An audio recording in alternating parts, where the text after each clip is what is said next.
Today we're going to talk about something you've almost definitely experienced, but probably never had a name for. It's this hidden psychological trigger that makes one single purchase spiral out of control, and it's called the Diderot Effect. So let me ask you something. You ever go out and buy one new thing, something you're really excited about, and then almost immediately, everything else you own just starts to look a little shabby, a little old, a little cheap, just not quite right anymore? Well, that feeling, it's not an accident. It is a very real psychological chain reaction, a sort of consumption domino effect that, let's be honest, marketers absolutely love, and our bank accounts, well, not so much. Let's break down how this invisible force really works. And look, this isn't some dusty old theory. It happens to us all the time, probably more than we'd like to admit. To see just how powerful it is, let's walk through a super common, modern-day example. So it all starts with what feels like a single decision. Your old phone is fine. It works, but you know what? It's time for an upgrade. You drop $1,200 on the latest, shiniest model, and you feel great. You feel successful, on top of things.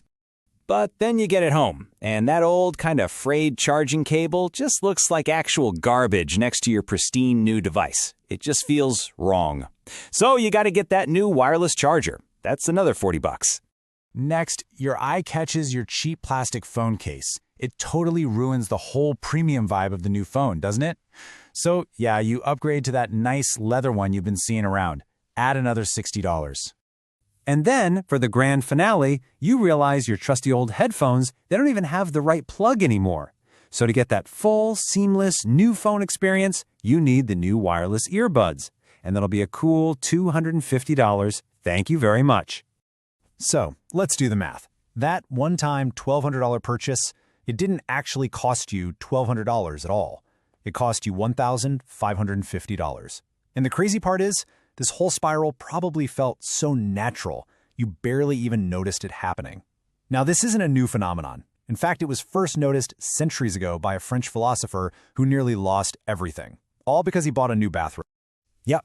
So let's jump in our time machine and go back to 18th century Paris to meet the guy who literally wrote the book on this trap after falling right into it himself. Okay, so here's the story. Our guy, Denis Diderot, he's a philosopher, living a perfectly happy, modest life. Then, boom, his fortune completely changes overnight. Catherine the Great of Russia buys his entire library, making him seriously wealthy. So to celebrate, he buys himself just one little luxury, this beautiful, elegant scarlet robe. But that one robe, it triggered a complete disaster. It was so magnificent that it made everything else in his study, his desk, his rug, his chairs, look old and shabby by comparison. He felt this deep urge to replace it all, one thing after another, until he'd spent all his money and was right back in debt. And the transformation was just profound. You can see it right here. Before that robe, Diderot was content. He was humble. And most importantly, he was the master of his possessions. But after the robe, he became anxious. He was surrounded by opulence, but he was a slave to his things, trapped by this new, fancy image he had to maintain. And Diderot himself summed it up perfectly. I mean, listen to this quote. It's such a brilliant way to describe the psychological weight that comes with a sudden upgrade. He literally lost his freedom to a piece of clothing. And that, my friends, brings us to the formal definition. The Diderot effect is that spiral of buying more stuff that gets kicked off by a single new possession. And it's all driven by this subconscious need we have for all of our belongings to match, to fit together into one cohesive identity. So, the big question is why? Why are our brains wired like this? Well, the answer goes deep into our psychological need to have a consistent story about who we are.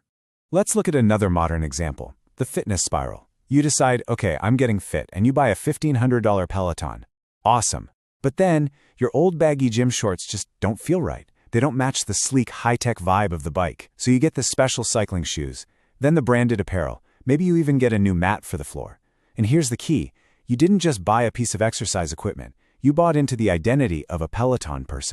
And that's really the heart of it all. We crave consistency. Our stuff, our possessions, they're like props in the story that we're constantly telling ourselves about who we are. So when a new high-status prop gets introduced, like that Peloton or a designer handbag, it creates this tension. Every other prop that doesn't fit the new, upgraded story suddenly feels wrong, and we get this overwhelming urge to replace it so we can keep our self-image coherent. Now, this psychological need for everything to match has a very, very real and often pretty devastating financial impact. Let's think about a super common home renovation project. You've budgeted for new kitchen cabinets. Seems pretty straightforward, right? But what is the true cost here? Well, the sticker price for just the cabinets might be, say, $10,000. But once those beautiful new cabinets are installed, your 10-year-old fridge suddenly looks ancient, so you replace it. Then the new cabinets and the new fridge make the old vinyl flooring look cheap, so you replace that. And now the kitchen is this masterpiece, but it makes your living room look like a disaster zone. Before you know it, that $10,000 project has spiraled into a $35,000 renovation. The cabinets were the scarlet robe. Okay, so the Diderot effect is clearly powerful, but here's the good news. It's not unbeatable. Let's walk through a simple 3-step strategy you can use to protect yourself. All right, here's your defense plan. First, before any big purchase, just pause and try to predict the chain reaction. Think beyond the price tag and ask yourself, what is the full system cost here? What else is this new couch going to demand from me? Second, fight the clutter with a simple rule. Buy one, give one. A new shirt comes in, an old one has to go out. That's simple. And finally, and this one is really interesting, try a little strategic downgrading. By deliberately keeping 1 or 2 visible things humble, like your car or your phone, you lower the overall pressure to make everything else in your life match some impossible high-end image. And all of this leads to a really crucial, kind of counterintuitive idea. These so-called upgrades are often actually downgrades in disguise because they steal our freedom. Remember, Diderot is the master of his old comfortable robe. He was terrified of spilling something on his new scarlet one. A brand new white sofa means you can't have friends over with red wine anymore. You become the curator of a museum instead of the resident of a home. So, the next time you're about to make a big purchase, I just want you to ask yourself this one simple question. Look at the stuff you own. Is it serving you? Or are you serving it? The answer might just surprise you.